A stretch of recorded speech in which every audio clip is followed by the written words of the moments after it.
My name is Paola Torres Ruiz. I am originally from Colima, Mexico.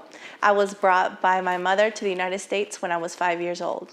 I chose my story for the Echoes project, based on the vivid imagery that I heard and whether or not it spoke to me as an artist, but also as an immigrant.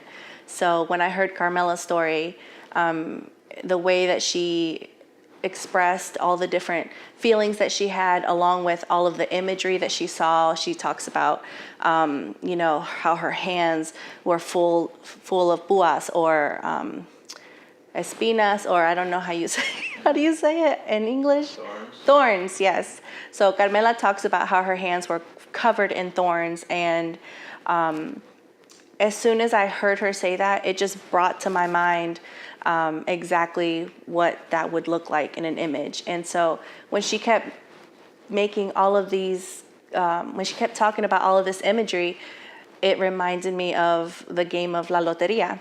So in the game of La Loteria, in the Mexican game, you are being called out all of these names, La Palma, and it just doesn't end. And it sounded a lot like her story, how she was saying, and then this happened, and then this happened, and then this happened.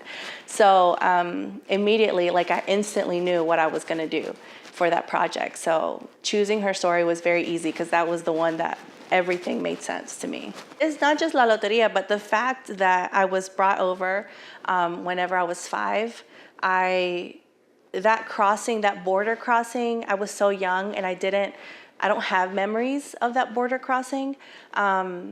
So I've always been drawn to people's experience of that. So I immediately knew that I wanted to do one about the border crossing. It's just hers was the one that spoke to me.